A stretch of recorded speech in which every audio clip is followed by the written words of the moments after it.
Welcome in the African tradition. Greetings. Welcome to the 2021 virtual Black History Month celebration. My name is Andrew Jackson, also known as Sekou Molefi Bako, as co-chair of the Queensborough President's African American Heritage Celebration Committee. I open our celebration with this quote from Black Heritage archivist Arturo Alfonso Schomburg. He says, "Though it is orthodox to think of America as the one country where it is unnecessary to have a past, what is a luxury for the nation as a whole becomes a prime social necessity for the Negro. For him, a group tradition must supply compensation for the persecution and pride of race, the antidote for prejudice. History must restore what slavery took away. For it is the social damage of slavery that the present generation must repair and offset." With that, please welcome Pastor John Boyd of New Greater Bethel Ministries and a committee member to help open our event with devotion. Good evening. Can we all bow our heads? Lord, we come today to give you honor, praise, and thanks for another year of life, health, and strength. It is absolutely amazing that in 1 year we have lost over 400,000 Americans to this dreadful virus. But you have allowed us another year of life. For this, we are abundantly grateful. As we have gathered to celebrate the African American Heritage Awards ceremony, we ask your divine blessing over our new Borough President, Donovan Richards, and his administration. We ask your continual blessings over the African American Heritage Committee under the leadership of Sharon Anderson and Andrew Jackson, that even in the middle of a pandemic, that this virtual program tonight will still lift the accomplishments of our student awardees and our Queens community honorees. And we pray by next year this time, we can rejoin together in fellowship and in celebration. In the wonderful, matchless name of Jesus Christ, and everybody said, amen. Thank you, Brother Minister. We now welcome firefighter Regina Wilson, who will lead us in the national anthem and lift their voice and sing. Take it away, Regina.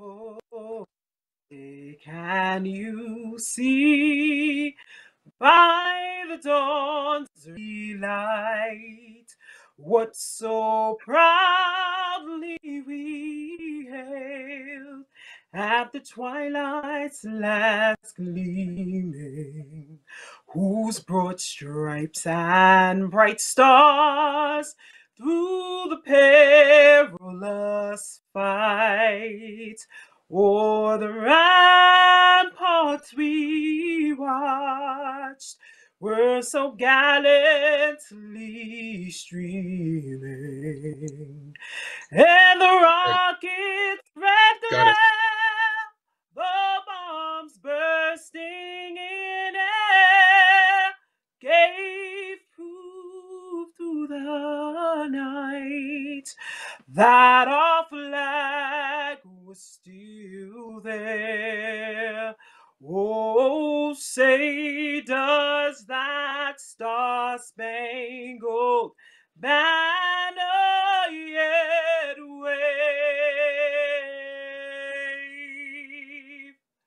o'er the land of the free and the home of the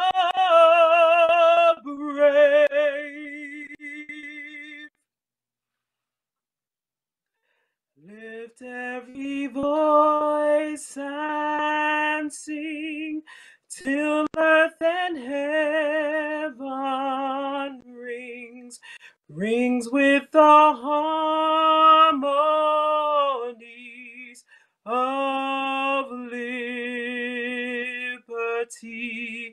Let our rejoicing rise high as the listening skies. Let it resound loud as the rolling seas. Sing a song full of the faith that the dark past has taught us. Sing a song full of the hope that the present has brought us. Facing the rising sun of a new day begun. Let us march on till victory is won. Stony the road we trod, bitter the chastening rod, felt in the days when hope unborn had died, yet with a steady beat have not our weary feet come to the place for which our fathers sighed. We have come over a way that with tears have been watered. We have come treading our path through the blood of the slaughtered. Out from the gloomy past till now we stand at last, where the white gleam of a bright star is cast. God of our weary years, God of our silent tears, Thou who has brought us thus far on the way, Thou who has by Thy might led us unto the light, keep us forever in the path, we pray. Lest our feet stray from the places, our God, where we met Thee. Let our hearts, drunk with the wine of the world, we forget Thee. Shadowed beneath Thy hand, may we forever stand, true to our God, true to our native land. Thank you, Regina. Thank you for sharing that beautiful voice with us. No matter how often I hear that song, it still gives me chills. We thank you and the New York City Fire Department for their outstanding service to our community every day, and especially over the past year. The fire department is a crucial part of the network of essential service providers that keep us safe. Regina, we appreciate all that you do for the city, and thank you for your participation in this program. It is my privilege and honor to introduce our first Black male borough president of Queens County, Donovan Richards, who was elected in December 2020. Growing up, he lived in Jamaica, St. Albans, Hollis, and Rosedale, and attended Jamaica High School and Redemption Christian Academy. He attended Nyack Community College and graduated from Vaughn College. The tragic death of a close friend inspired Mr. Richards to enter community service, where he joined the fight to end gun violence. He worked in several community capacities before he was elected to the New York City Council in 2013 to represent Council District 31, and is a fierce advocate of affordable housing, public safety, the environment, and business in our community. Please welcome Borough President Richards. Thank you, Andrew. Good evening, everyone. I am delighted to welcome you to the annual Black History program that my office holds, along with the African American Heritage Committee. We are so pleased to present this annual event where we honor our student scholars and celebrate those who give back to the community. Black History Month is an important time for us to pause and celebrate the talents and accomplishments of individuals whose selflessness and determination have allowed them to advance our community and culture through their contributions. I thank you for joining us this evening. We have a lovely program for you that we hope you will enjoy, thanks to the hard work and leadership of the African American Heritage Committee. These are unusual times, and unfortunately, we cannot be together in person, so we are using technology to facilitate today's program. Hopefully soon, we'll all be able to meet again in person, even here at Borough Hall, to celebrate our cultural events that we hold so dear, events that are so necessary and meaningful to our community. The COVID-19 pandemic has challenged our community, borough and city. No borough was hit harder by COVID-19 than Queens, in which we've lost 7,000 loved ones, friends, and neighbors to this insidious disease. The critical need for the mass vaccination sites to prevent further loss could not be clearer. Our office was proud to lead an effort to demand the reopening of Citi Field as a vaccination site. I'm deeply grateful to my colleagues in government who were there to support these efforts. Queens is eternally grateful to the New York Mets as well for hitting this home run for their home borough. And we thank Mayor de Blasio for stepping up. In addition, we opened York College in CUNY as a mass vaccination site this week to add to the distribution of vaccines in Jamaica, and there is more to come. And I want to thank the state, thank our governor for that.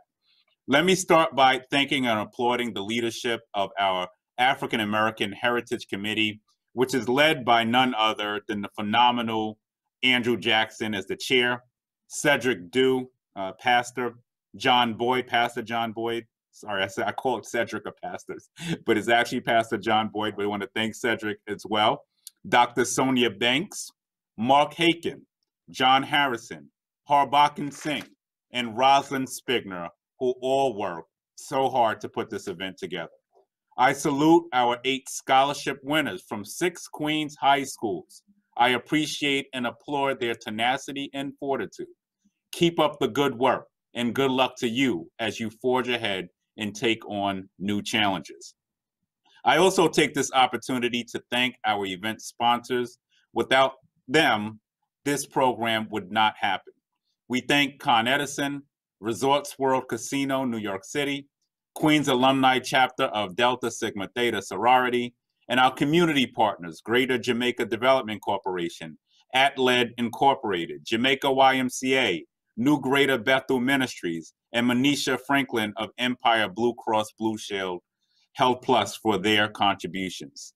Special thanks to my staff here at Borough Hall, the phenomenal staff, including my Chief of Staff, Frank Joseph, our Deputy Borough President, Rhonda Benda, Bree Mulligan, Sharon Anderson, Tiffany Eason, Carolina Gill, Aldo Grillo, Chris Barker, Dorothy Pafumi, John Perricone, and Ayanna Siegel and Ludi Thinar.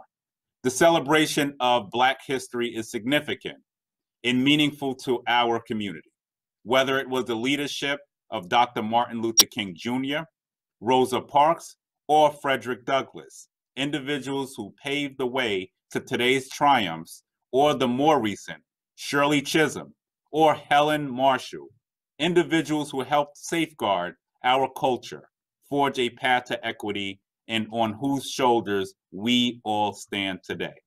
We look back and draw strength and encouragement from those who came before us, knowing that their journey was far more challenging. Today, we have our own heroes right here in our community. These individuals are selfless, and their determination and fortitude contribute to the improvement of the community in many different ways. We are honoring individuals in business and healthcare who are at the helm during COVID-19. Individuals in civic life, youth, arts, and culture. I want to thank you. Thank you for joining us, and we hope that each and every one of you continues to succeed in the community. With that being said, I want to thank everyone for joining us once again.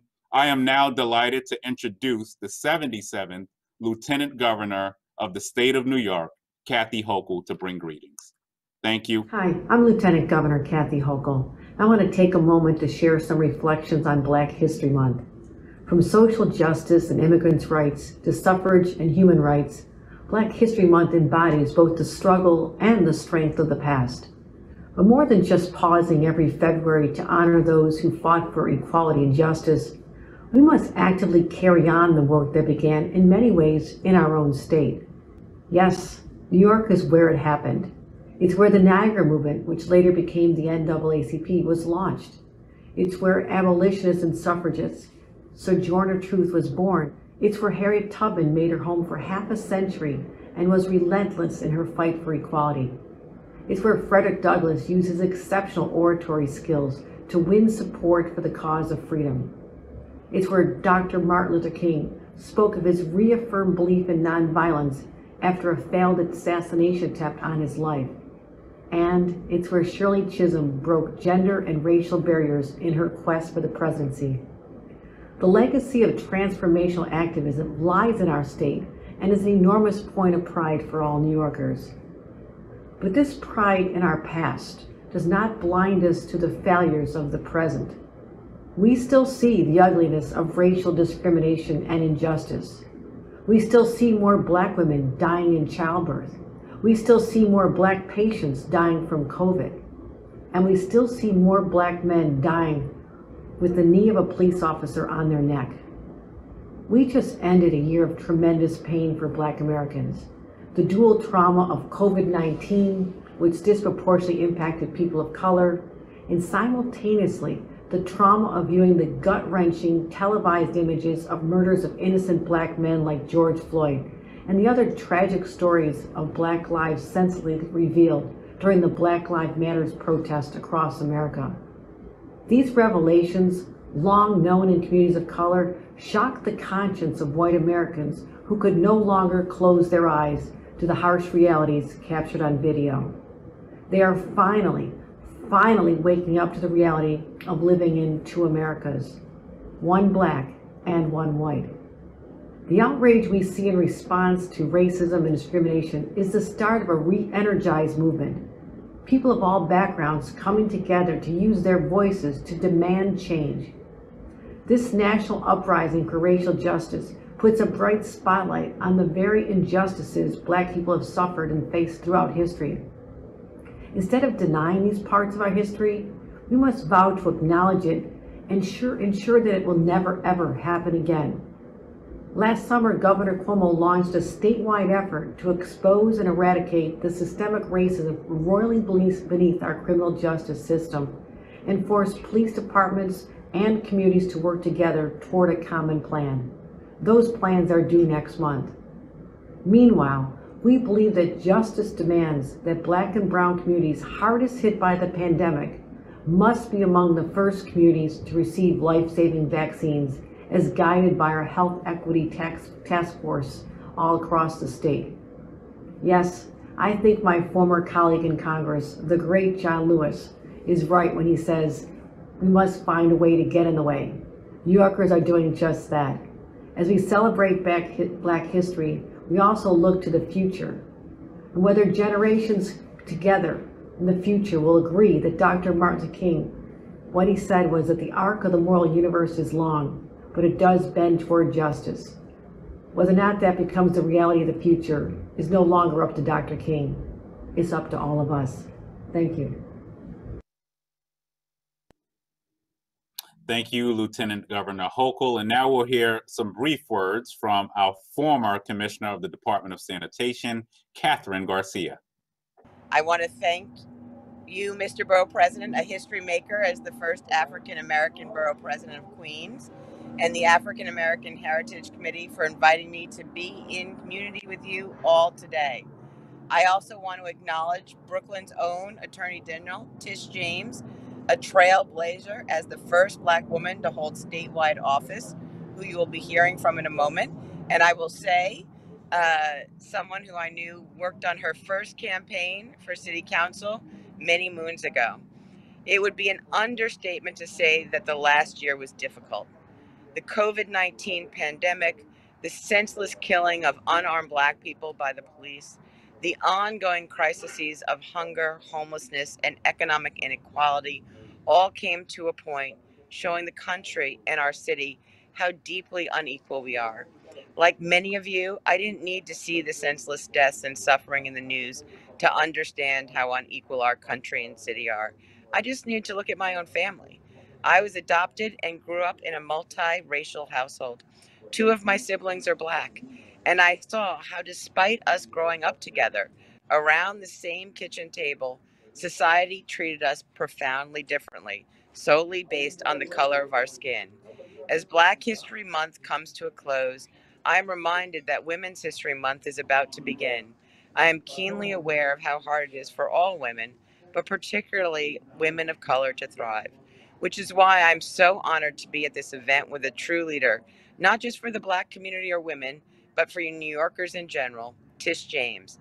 Tish is not just the first African American, but also the first woman elected to be AG in our state. Her story inspires me and motivates me to get to work so that all children, Black, Latino, Asian, rich or poor, women and men, can grow up being able to experience the same boundless opportunities to not just survive, but to thrive in our city. In this year of such hardship and loss for New York and Queens in particular, as the epicenter of the epicenter, I want to reflect not just on Black history, but also on Black present and Black future. My vision for New York is heavily influenced by my childhood. I played in the streets and had a decent middle-class life that was possible for everyone. This should be everyone's New York, where all neighborhoods are safe and have excellent services that allow communities to flourish. I don't have to tell you about the ongoing crisis facing not just your communities, but the city as a whole. We need leaders to help rebuild New York City.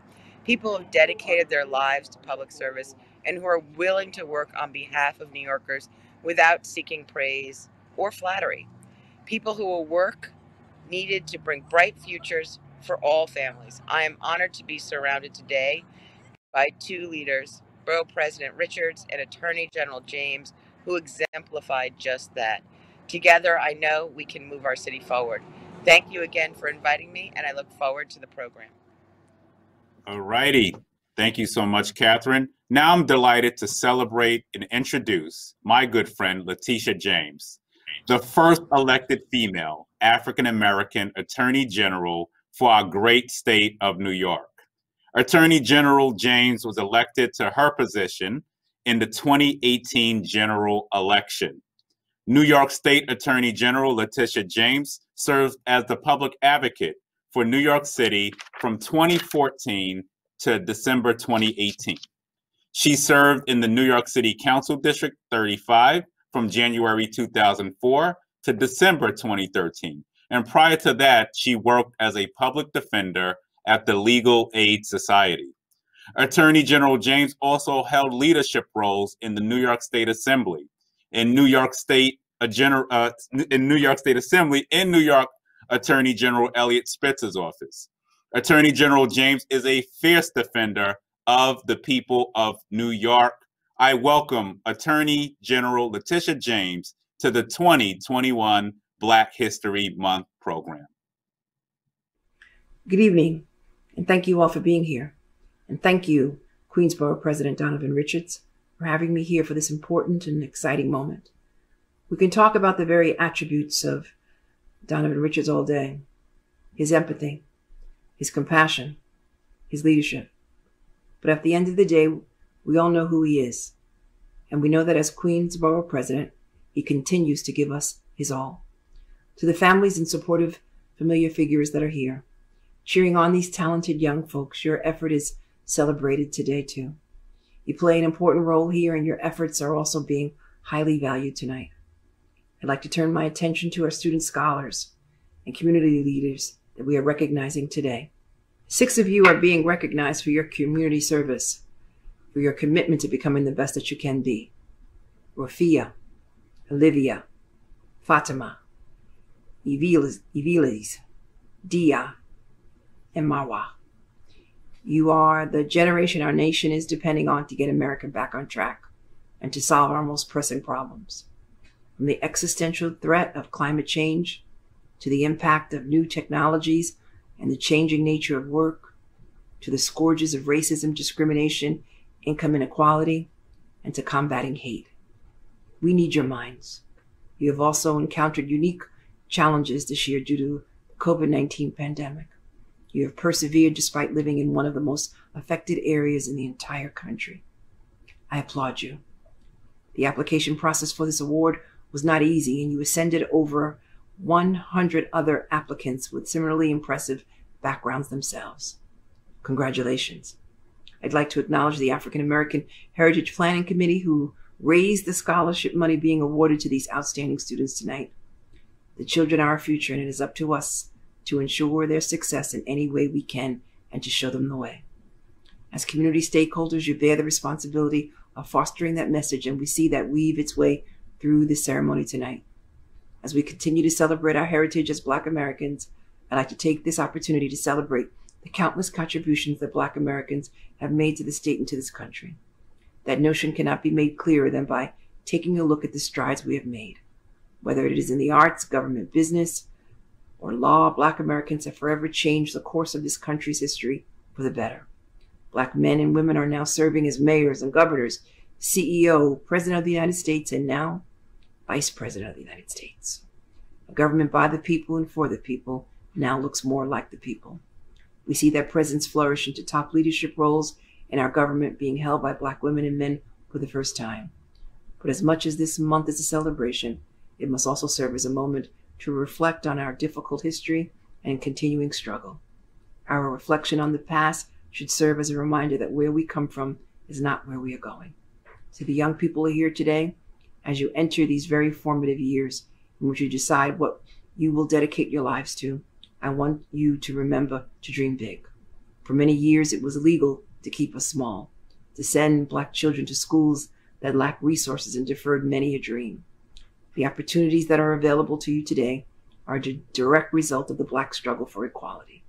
It's no surprise that the first of the landmark United States Supreme Court decisions to address racial inequality successfully was about a little girl named Ruby Bridges, who just wanted to learn. Racial inequality is still present in our society. Our laws don't necessarily quench the thirst of racists in this country, but what it does do is it outlines the ideals that we aim for. The laws of a society spell out what matters. Your life, your liberty, and your pursuit of happiness matters. So listen to that voice inside of you, the one that says you can and dream big. Our history tells us where we've been, but where we are going is completely dependent upon you. When I hear about all that you young people have accomplished, all that you've done for your communities, and as a result, where your values lie, I know that our future is in good hands. Thank you, and keep up the good work. I'm proud of you.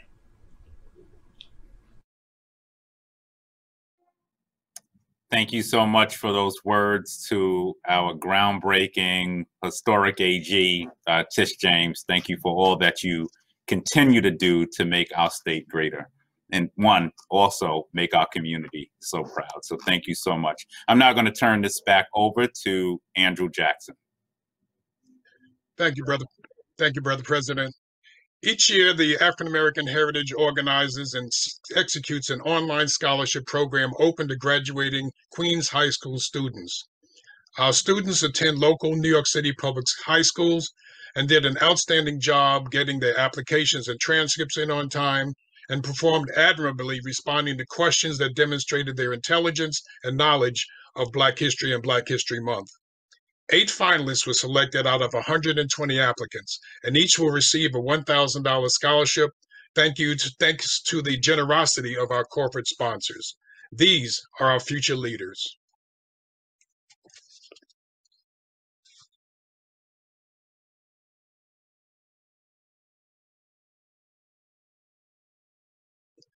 Olivia Coward from Scholars Academy will be attending Sophie Davis School of Biomedical Education.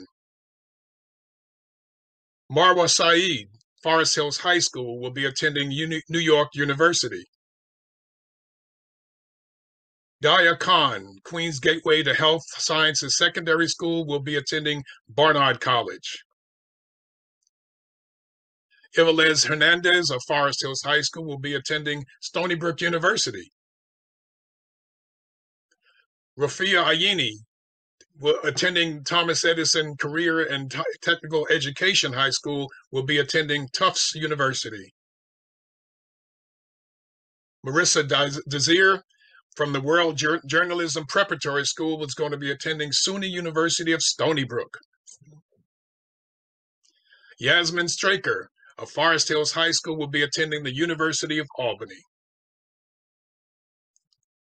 Fatima Coppin, attending Benjamin N. Cardoza High School, will be attending City College of the City of New York. And now Fatima Coppin will speak to us on behalf of our scholars. Hello, happy Black History Month. My name is Fatima Coppin and I'm a proud recipient of the African American Heritage Scholarship Award. To me, this is a gift that symbolizes opportunity and reaching my goals one step at a time. As an aspiring physician with an interest in genetic research, I plan to use this scholarship award to fund my undergraduate years at college. Obtaining an education is imperative to grow as a person and to enact change in this world. With an education, you are granted freedom and opportunities that you cannot find elsewhere. With the college education I'll be receiving this fall, I plan to study biological sciences and public health to accomplish my goal of tackling health disparities in medicine. The African American Heritage Scholarship Award only motivates me to push forward as a woman of color in STEM and inspire the youth to do the same. Thank you so much, and I'm very thankful for this opportunity.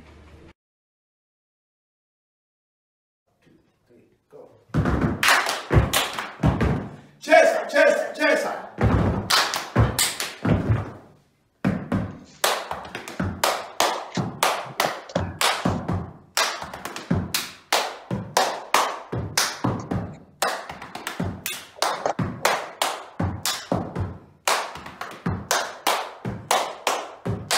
Got it.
All right.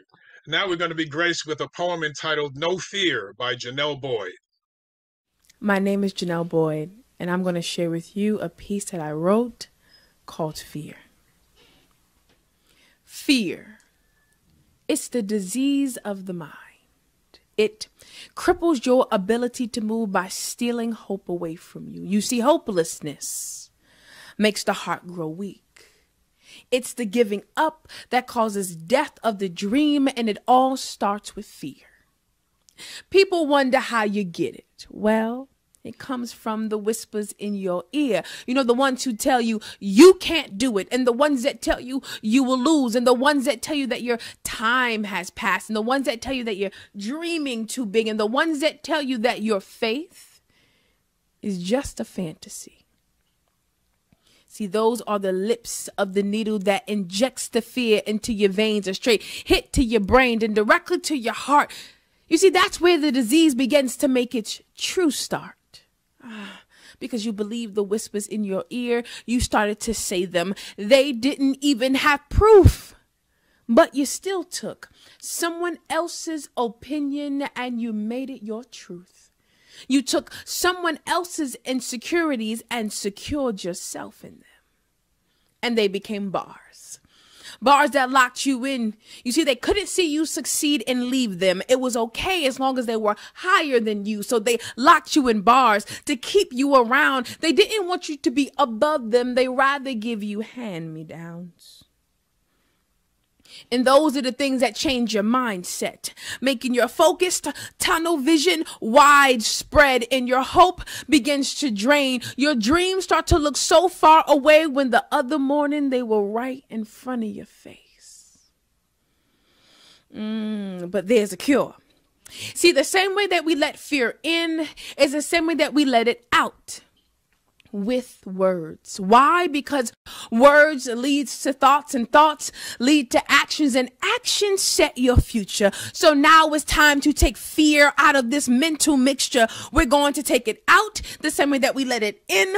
We're going to speak positive words instead, sending out a warrant for every word spoken from a person who expressed their negativity on our desires to become our best. We're taking no prisoners. No, this is not an arrest. It's a death threat. I don't care if you can't see my greatness. It's still here. Your vision is just scared because you have that disease called fear and you're trying to spread it over here. But me, I am great. I'm a person with great purpose and destiny. I can understand why you hate on me. I have something to offer the world that no one can duplicate. I was born for this. My existence is not a mistake. I am great. See, these are the words and the feelings of the great, the ones that defy the hate. The Malcolm X, the Rosa Parks, the Harriet Tubman, the Martin Luther King, who had a dream and didn't let the disease kill him, but he killed it. I can sit at the front of a bus. I can drink from any water fountain. I'm now seen as human and nothing less. I can get any job, even being president. I can, because great people dreamed it. And even though some are no longer here to see it, we are living in their dreams. That's why you must keep dreaming, because the next generation will be living in your dreams. Do not fear. Thank you. The ancestors are smiling. I can hear them. I can hear them. Thank you, Janelle, for that amazing poem.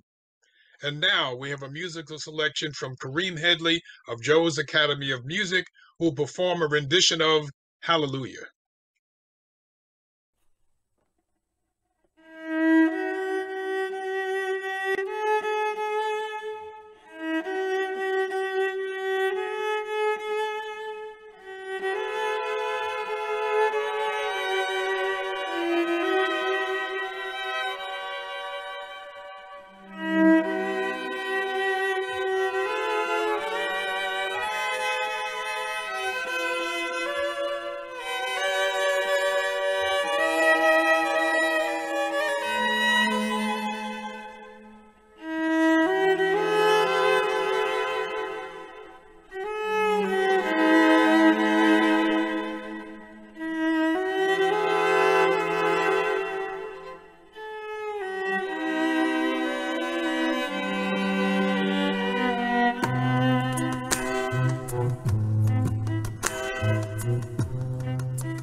Beautiful. Thank you, Kareem. You are a one-man concerto ensemble. Beautiful, beautiful. And now we're going to celebrate our 2021 honorees. Delighted to present the honorees nominated by the African American Heritage Committee for their leadership in various fields and their commitment and contributions to our community. Sister Ajua Gasifa, Ms. Yolanda Headley, Mr. Larry Woods, Keith Little, and Christopher Roker. Good evening. My name is Rosalind Victoria Spigner, and I am here to present the Community Service Award on behalf of the Office of the Borough President, Donovan Richards, to Ms. Ajua Gifa. Ajua is a community activist who serves in many venues, including feeding the community day, preparing meals for elderlies in her community. She is a member of the Alpha Kappa Alpha Sorority Incorporated, and her work at LaGuardia Community College working with the development of youth. She was one who sponsored programs under her supervision and secured more than $20,000 in funding during her tenure at LaGuardia Community College. Ajua has served as chairperson of the Community Board Queens. She was also chairperson of the New York City Employment and Training Coalition, a board member of the Neighborhood Housing Services of Jamaica, and a lifetime member of Alpha Kappa Alpha Sorority Incorporated. She is also a member of the St. Albans Congregational Church. An avid traveler, she has traveled to Ghana, Senegal, South Africa, Kenya, and she also has a school in Africa that she visits on an annual basis and has supported for some time now. Ajua is receiving this award today because of the work that she did around the 2020 census. She was so devoted, one of the most devoted women that I have ever seen. I had the opportunity to work side by side with her as a co-member of hers on the Queensborough Community Count Committee. And the work that was involved that Ajua contributed, the census caravans that she contributed, and all of the other things, organizing individuals to work to get out the count in 2020. She was just completely dedicated and committed to that. So on behalf of the Borough President, we would like to say thank you for your service, Ajua, and God bless you, and continued service to you. And we love and appreciate you. Thank you so much. Good evening. My name is Ajua Gifa. I would first like to say congratulations to my fellow honorees. I am overwhelmed with gratitude to have been selected to receive the Queensborough President's Civic Award. I am so honored to have my work recognized in this way by the African American History Committee. It means so much to me that the work that I am so passionate about also resonates with others. This accomplishment is not something that I did alone, and there are many others who deserve to share in this award. I'd like to thank my family, friends, teams, and community for supporting me in all my community endeavors. I'd also be remiss if I did not say thank you to the Borough President, Mr. Donovan Richards. Last but not least, thank you to Rosalind Spigner for our collaborations during the Get Out the Count campaign for Census 2020. I hope that this recognition of my work can serve as an inspiration to others in the community. If my work can make a difference, so can yours. I will continue my efforts to work in the community to bring about positive change and creating innovative solutions for many years to come. I am humbled and appreciative for this award. I leave you with these words in the words of Dorothy Height. Without community service, we would not have a strong quality of life. It's important to the person who serves as well as the recipient. It's the way in which we ourselves grow and develop. Once again, I say thank you. I am so appreciative, and all have a great evening. Thank you. Good evening. My name is Dr. John Boyd, and our next honoree for Arts and Culture is Jolanda Headley. Jolanda Headley is the founder, president, and chief executive officer of Joe's Academy of Music since 1998. Under her leadership, the Academy has served thousands of constituents to become one of the largest privately owned music and dance schools located in Queens and Brooklyn. The Academy has cultivated international partnerships, exposing students to the global stage. She is the co-founder of Major Music International Corporation, MMIC, a New York State nonprofit organization focused on developing future leaders to maximize their creativities and ultimately transform families. Jolanda pursued piano studies at the Juilliard School and music theory certification at Berklee College of Music. Her accolades include a Bachelor of Arts degree in Risk Management and Insurance from the College of Insurance, a Master's of Business and Finance from St. John's University, and a Master of Divinity in Theology and Missions with a concentration in Urban Studies from Alliance Theological Seminary.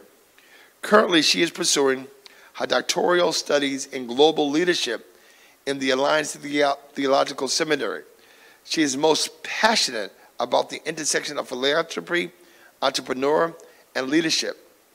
Jolanda continues to use her unique strengths, purpose, and values as transformational leaders to empower others globally. And now, our honoree, Jolanda Headley. Thank you for this honor and prestigious recognition. Being the first African American woman to receive the Arts and Culture Award under the esteemed leadership of Queens Borough President Donovan Richards and the African American Heritage Committee means the world to me. I reflect on the contribution luminaries like Ella Fitzgerald, Lena Horne, John Coltrane, Jay Jackson, and so many more who once called Queens their home. It is on their shoulders we stand as Joe's Academy of Music builds on that history to continue the rich legacy of arts and culture. Our story, it's woven into the fabric of working daily to transform communities and empower them to fulfill their divine purpose. Some 23 years ago, Grantley and I became passionately determined to bridge the gap in arts education in New York City. Now, more than ever, we are on mission to provide platforms for the expression of arts and culture during these challenging times. The tangible and quantifiable impact we've made would not be possible without the support of my family, the extraordinary team at Joe's, and our tenacious students. I accept this award and share it with them for their resilience. We thank God that our best days are yet to come. Good evening. I'm Cedric Dew, Senior Executive Director of the Jamaica YMCA and Transitional Housing. It is my pleasure to introduce Larry Woods of Masters Basketball. Masters Basketball is a program that was founded by gentlemen all over the world who decided that at the age of 40, 50, 60, even 70 years of age, you're never too old to stay active. So Larry Woods got involved with Masters Basketball and developed New York and New Jersey's chapter of Masters Basketball. He features practices for gentlemen over the age of 60 that come out and participate. But what makes Masters Basketball and Larry Woods so unique is the humility they bring. Blacks, whites, and men of all nationalities come out and compete. And need I say that also the ladies come out as well. I really wanted to recognize Larry because of the humility he brings to the work. They don't just do basketball. They do clinics for kids. They've participated in the Basketball Hall of Fame last year. And Larry continues to spread the word of how important it is for elderly people to stay active. Now, Larry doesn't like it when I use the term elderly because if you see him on the court, he's moving around like a youngster. But his character, his expertise, and his ability to bring people together are bar none. And so with that, I want to introduce, without further ado, Larry Woods as the Sports Achievement Award professional for the Borough President's Office for 2021. Greetings, peace and blessings. My name is La Woods. I'm a 63-year-old athlete. I'm a member of the FIMBA USA men's basketball team. I'm also a member of the New York Senior Citizens League and the New Jersey Senior Citizens League. I'd like to take this opportunity to thank the Borough President's Office and the African American Heritage Committee's acknowledgement. Thank you for taking the time to acknowledge what I share in our community on a weekly basis. We conduct workouts, training, competitions for senior citizens. Not only the senior citizens that are age 60 and over in their golden years, but we also have the 35 and over group, 40 and over group, 50 and over group, and of course the 60 and over groups. I think it's so important to create opportunities and environments, safe environments for seniors to work out in,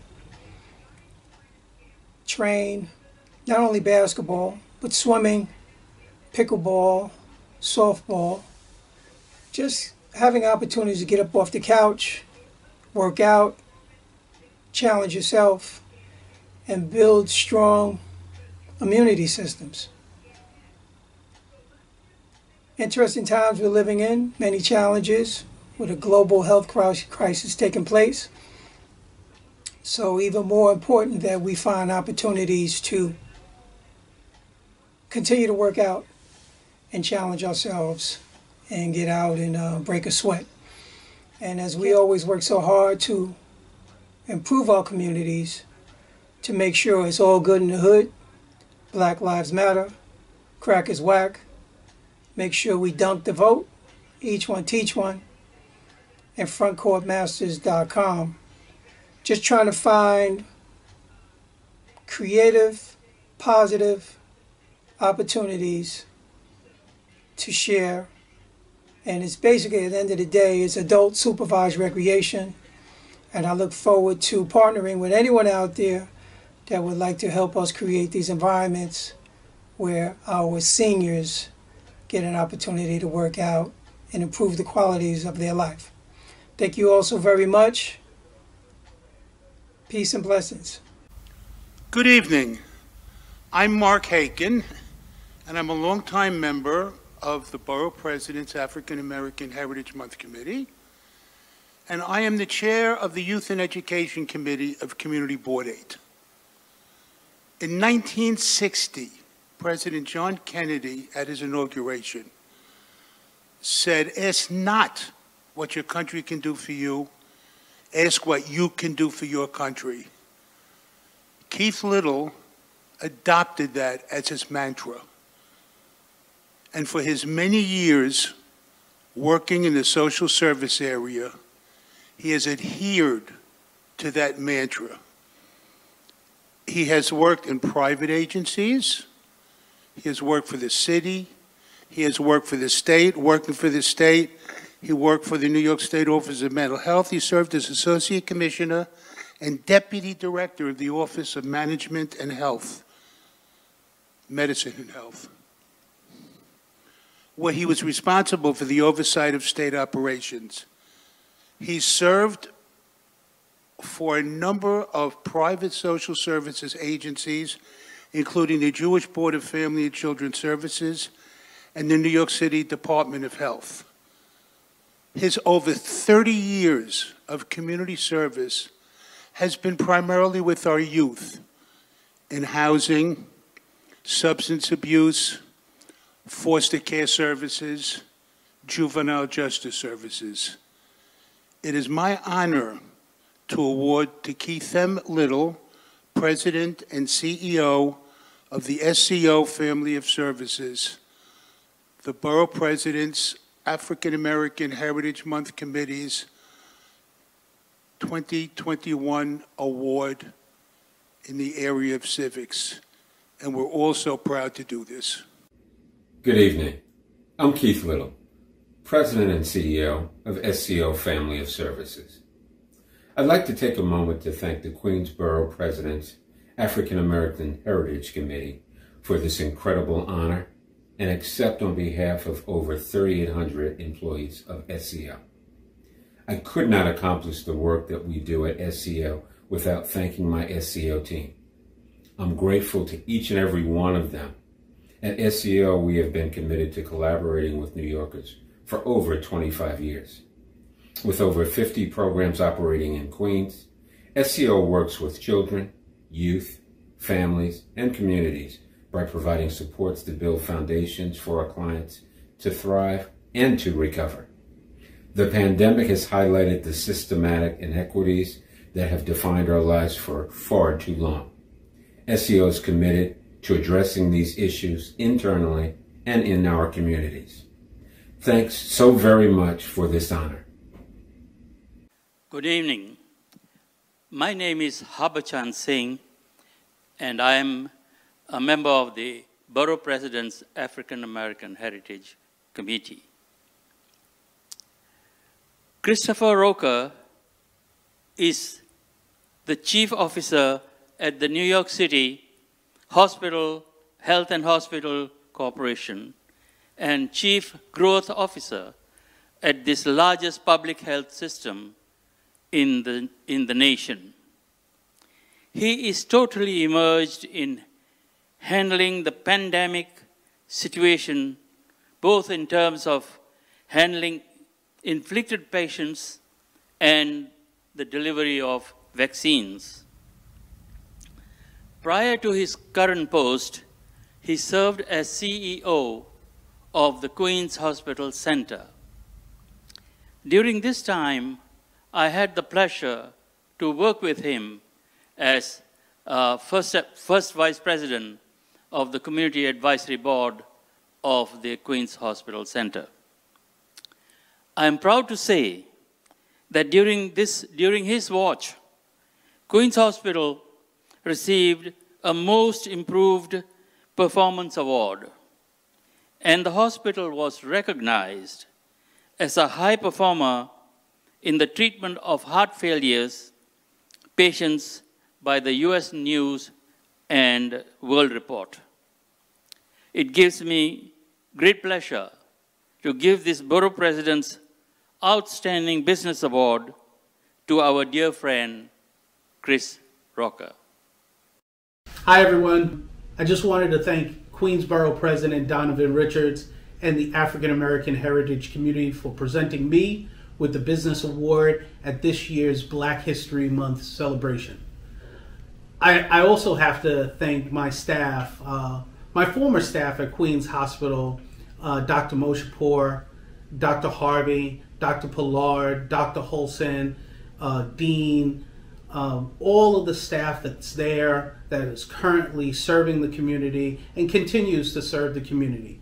So once again, thank you very, very much. I truly appreciate it, and hopefully I will be seeing you soon in the summertime where we can break bread and just have a great time together. Bye-bye.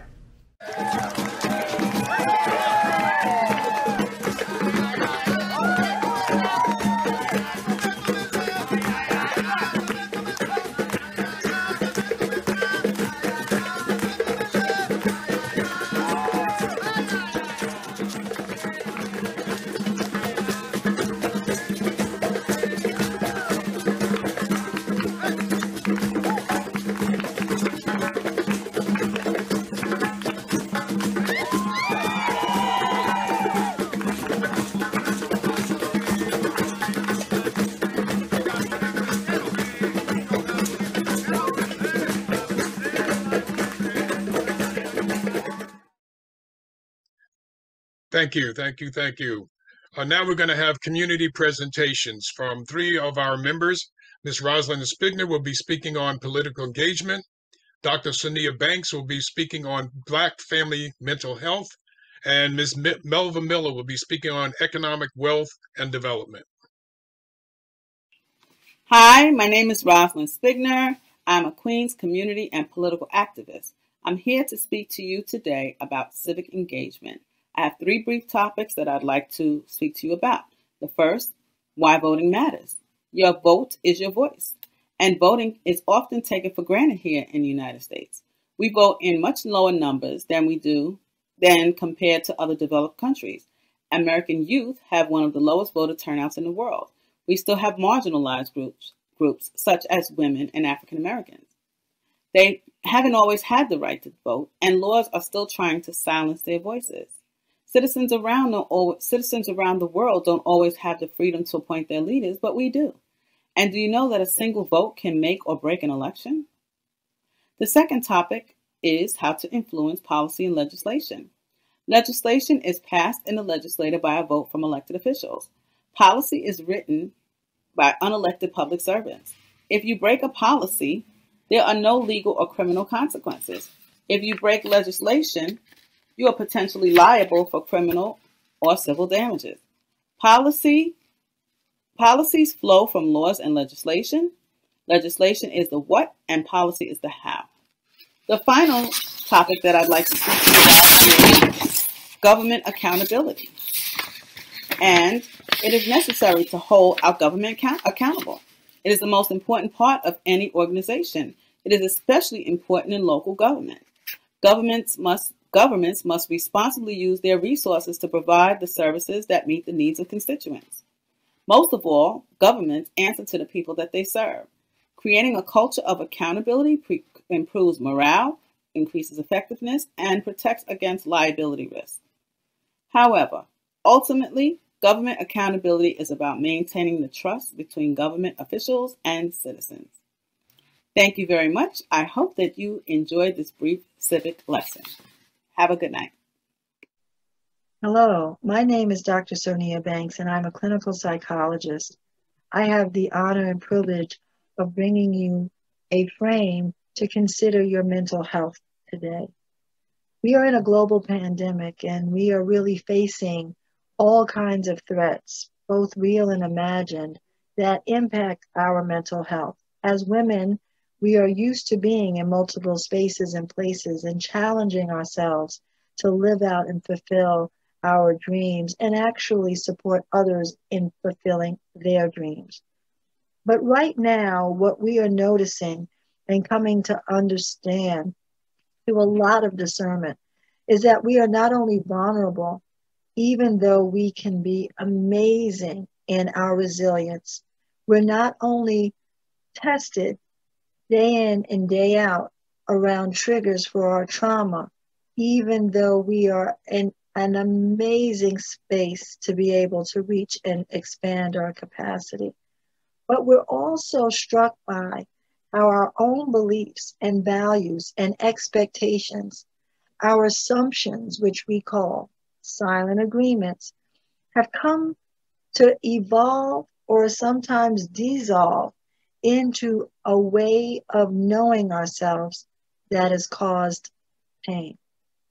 You know, mental health is a delicate paradigm, and each time it gets shifted because of life events, births, and the deaths that we witnessed during the COVID-19 reign have a permanent impression on our psyche, on our soul and mind's partnership.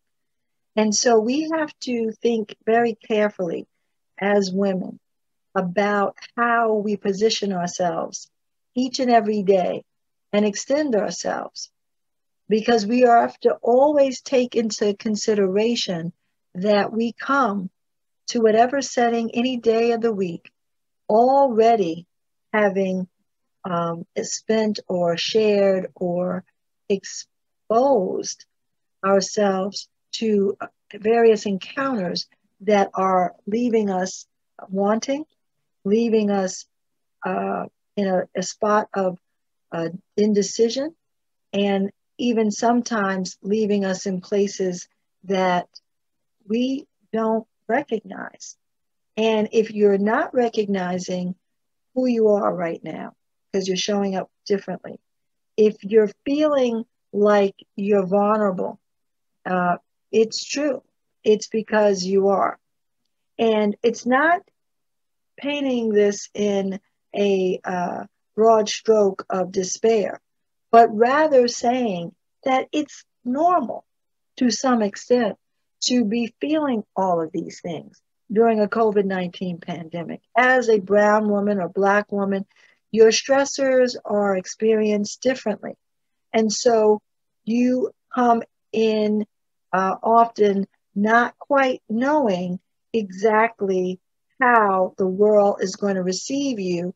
And that can have an impact on your ability to stabilize your mental health.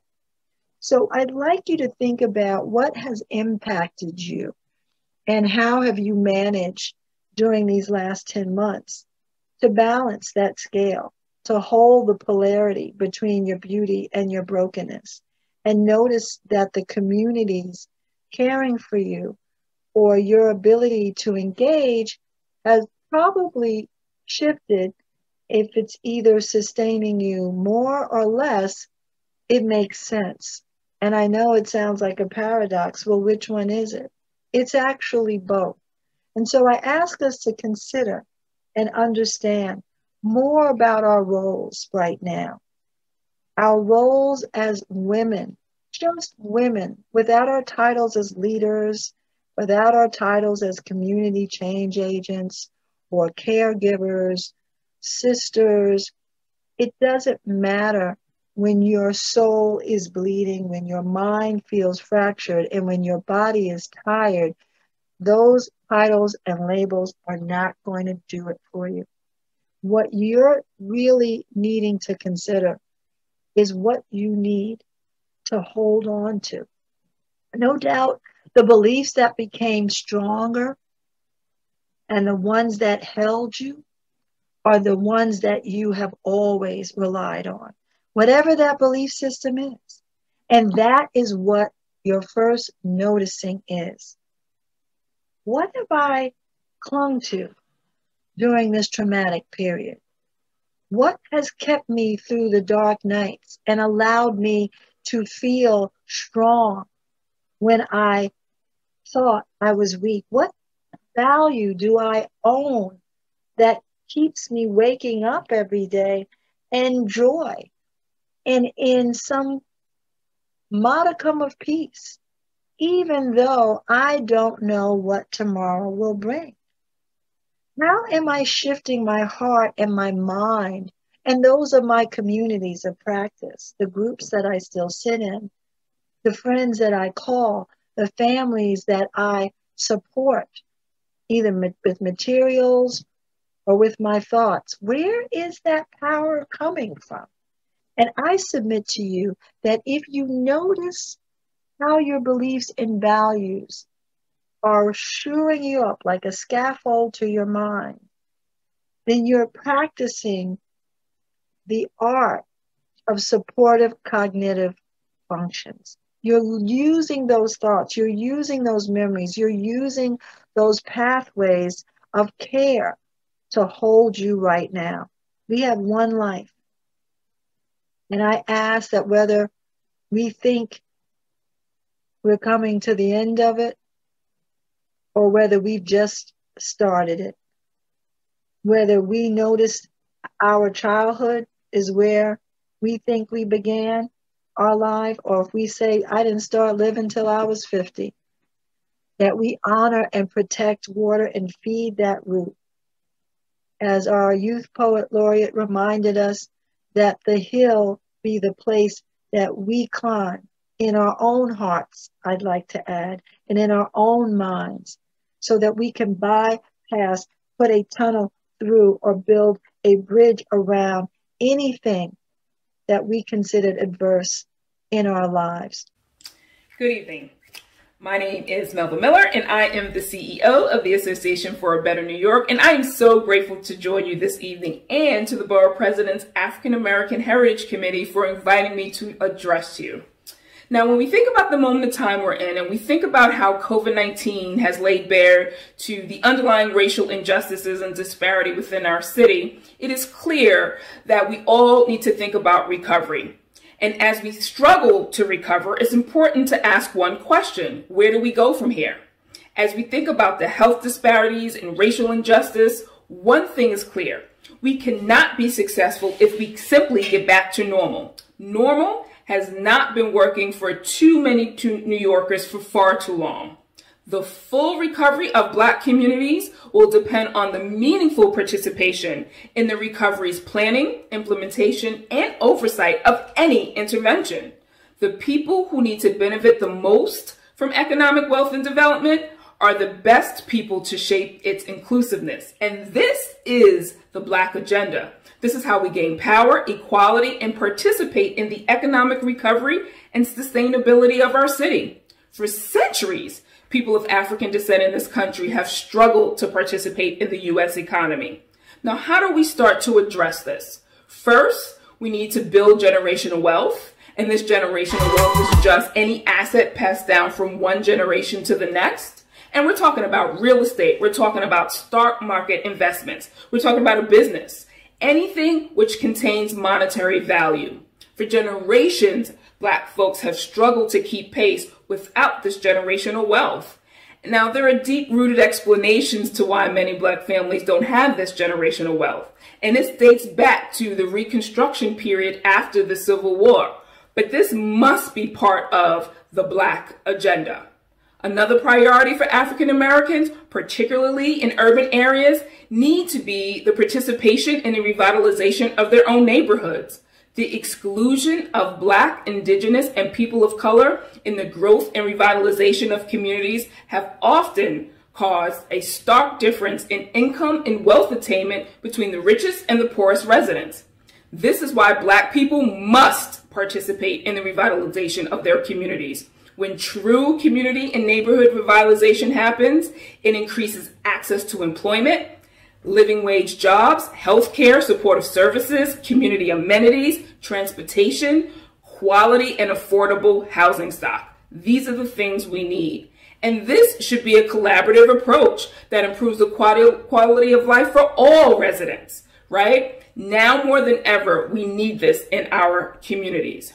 And lastly, entrepreneurship and job creation is one of the primary ways to promote substantial economic growth in the Black community. The road to improving financial stability in our communities must include addressing the persistent unemployment, and entrepreneurship is a means to get us there. Historically, Black entrepreneurship has meant opportunities for equality, equity, and a vehicle out of poverty, as well as means for achieving personal wealth and a pathway to narrowing the racial wealth gap. And we know African Americans have had a long, rich history of entrepreneurship. Within 2 decades of the ending of slavery, African Americans established thousands of successful businesses that thrived in exclusively Black communities, like Black Wall Street in Tulsa, Oklahoma. Now, entrepreneurship can mean substantial wealth for Black families, and especially during the COVID-19 pandemic. Therefore, government, the private sector, and the Black community, us, we must make a concerted effort to support Black entrepreneurship, which will in turn help address disproportionate rates of unemployment in our communities. We know small businesses are truly the backbone of our economy, and entrepreneurship is still the primary pathway to realizing the American dream. And this is particularly true in the Black community. So as we set and reset the Black agenda for power, equality, and economic participation, we must harness economic power to strengthen our communities by creating generational wealth, participating in the growth of our own communities by creating jobs, and support entrepreneurship opportunities. Through this, we will develop a voice and we can advocate for the well-being for our communities for our nation and for our city. We must stay steadfast to the Black agenda. Thank you so much from those three powerful Black women who gave us such strong messages on what we need to do to move forward as a community. When you talk about civic engagement, the economy, and civic engagement when in terms of voting, thank you for those powerful messages that we have to continue to teach and preach to our community. So I want to thank them. It is my distinct honor to introduce the hardest working man in politics, and that is our U.S. Senate Majority Leader, Chuck Schumer, who's doing so much for our state and city in Washington, D.C., as we talk about the inequities that have impacted our communities, whether it's healthcare, when we talk about jobs and small businesses, vaccine access. He's been at the forefront in fighting to make sure that Black and brown communities' voices are represented in Washington, D.C. And most importantly, he's bringing that bacon back home, we anticipate, which is going to help us address a lot of these disparities. So I would like to welcome and introduce to all of you, for those who don't know you, now they will, U.S. Senate Majority Leader Chuck Schumer. Well, thank you, Donovan, and let me thank you for the great job you do as Borough President of the great Borough of Queens. As a Brooklynite, I admire the Borough of Queens, and I'm so proud of how well you have done. And I just want to say first, yes, in this new bill and bringing home the bacon, we are making sure that communities of color come at the top of the list, not the bottom. The vaccination centers will open up in poorer and communities of color before other places. We're making sure the small business money and the money, don't forget, we have money for all the churches, and that will go to the community. And there's every church who's listening here, or you're a member of a church, I've made it available that the PPP money can go to you to pay for the pastor's salary, the rent, and other things while the collection plates are still empty. So there's lots to do and lots more to be done, but I will always be fighting for the communities that have been neglected, to give them a fair chance to get ahead on Black History Month and elsewhere. But Donovan, I thought I'd tell a brief story here. I know you're at the end of the program.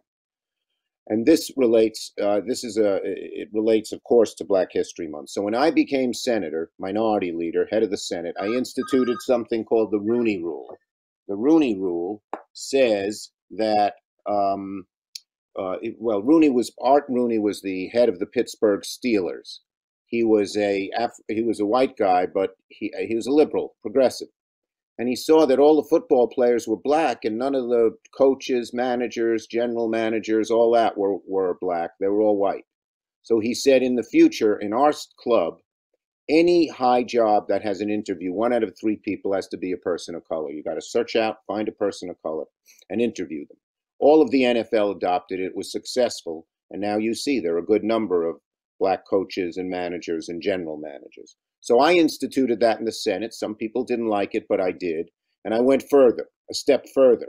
And I said that we're going to publish statistics. What percentage of your staff is African American, Hispanic, Asian American, etc. And it really had an effect. So our numbers are getting much higher. And this is important because decision makers should be people from all backgrounds, and they give us a specific knowledge and understanding. So I'm telling this story as related. So my staff is a good percentage minority. Half of my legislative assistants, the powerful position where you actually write legislation, are Black. And here's the story I want to tell. I read in the New York Times this series on slavery called 1619. And there was a place in it that is part of it that particularly touched me. The author wrote about her dad.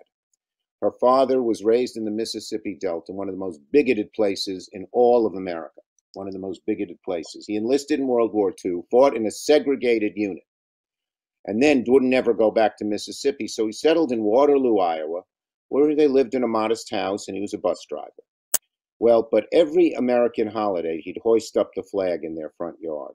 And their daughter, as she became, 11, 12, 13, was wondering, why the heck is he doing that? My dad, he couldn't get the job he wanted. He was a very bright man because he was Black. We couldn't live in the neighborhood we wanted because we were Black. So why is he hoisting up an American flag? And it perplexed her. It plagued her. Until one day she had an assignment in school. And the teacher said, she was in 8th or 9th grade, and the teacher said to all the students, go find out from your family where your ancestors came from and draw a flag and write a little paragraph about the country your ancestors were from. Well, at the close of the class, she conferred with one other black girl in her class. They didn't know what country they came from. Their ancestors were dragooned into slavery, and they had no history. So the two of them decided to draw the American flag. It was the only country they had. It was very, very touching to me. So I described this, you know, your staff becomes your friends. You're sitting around working so hard. And I described this to a group of my staffers. And the black folks said to me, one of them, when they were all said, well, you know, here's something, there's a big difference in the understanding of white people and black people. They said, white people, even progressive white people, think slavery was history. It was back in history, it's 100 years ago. We black people know we live with slavery every day. That thought has stayed with me ever since they said it. And in fact, as leader, which, you know, is not often done, but I co-sponsored the reparations bill because I understood just what she was saying. So I dedicate that little story to Black History Month. While we have to increase employment of people of color in high positions, and while we have to be able to listen to people and learn and grow. And I am continually on that growth path, doing everything I can to help bring true equality to America. So thank you for listening. Thank you, the great Donovan Richards, for everything you do. And God bless you, and God bless America. May we make progress as we move forward. Thank you, Senator. I want to also thank all of our community leaders who are helping to shape our future.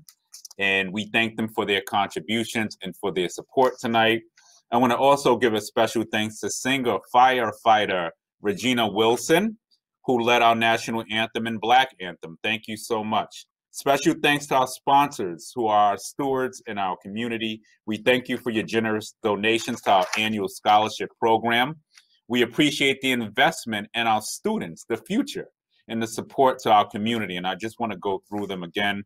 Con Edison, Resorts World Casino, Queens Alumni Chapter of Delta Sigma Theta Sorority, Greater Jamaica Development Corporation, AtLed, Jamaica YMCA, Get Empowered, New Greater Bethel Ministries, and Manisha Franklin and Empire Blue Cross Blue Shield Plus. And I also want to thank Queens Public Television for broadcasting this event. It's so important that we continue to support our public broadcasting institutions.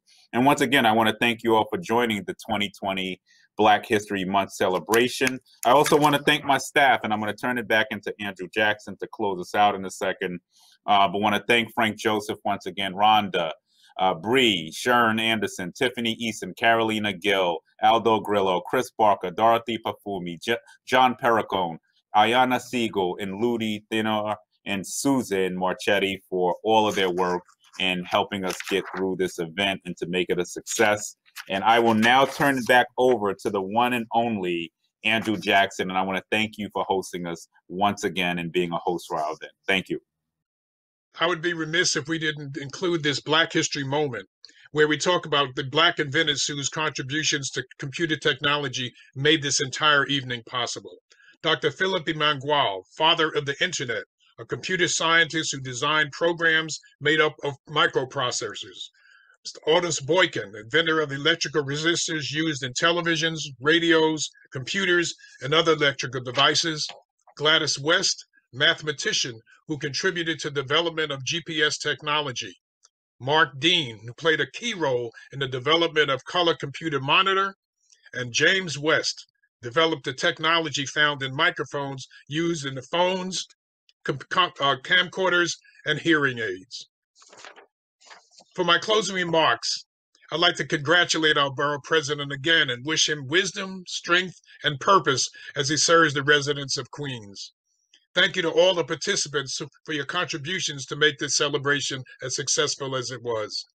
A special thank you to Henry Ramos and the QPTV staff for their vital collaboration on this celebration. Very special thank you to Sharon Anderson and the Queensborough Hall staff for their guidance and invaluable assistance with this event, A profound appreciation to our corporate sponsors for their financial support of our scholars and our scholarships. Contributions again to our scholars and the honorees, and my appreciation to the Heritage Committee, especially Cedric Dew, for being our point person and working directly with the Borough Hall staff and Queens Public Television to make our virtual celebration a true reality.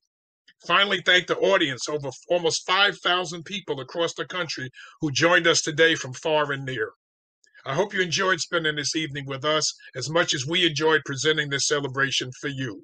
I close this year's celebration with a poem by Bernard J. Keller entitled Harvard 8985. Bernard Keller says this: "If you cannot be the best for yourself, do it for those who were denied the opportunity to be the best. If you cannot fight the fight for yourself, do it for those who fought the wars but without weapons. If you cannot dream the dream for yourself, dream it for those who could dream but could never make their dreams come true. If you cannot love you for yourself, love you for those who loved you even as they stepped off the slave ships into a new world or stood against those who said that they were not men or women. If you cannot be proud for yourself, be proud for those who use pride to sustain themselves when they were sentenced to ride in the back of the bus or brave the wild dogs and open fire hoses in order to cast their vote for a candidate of their choice. Do it for yourself if you can. Whenever you cannot do it for yourself, do it for them. Whenever you cannot do it for yourself, do it for them." Peace and blessings, and thank you again for joining us, and we'll see you next year.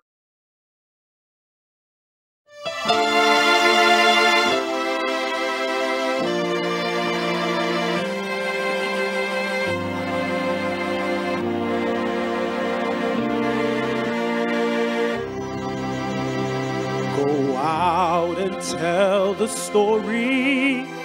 Let it echo far and wide. Make them hear you. Make them hear you. And how justice was our battle and how justice was denied. Make them hear you. Make them hear you. And say to those who blame us for the way we chose to fight, that sometimes there are battles that are more than black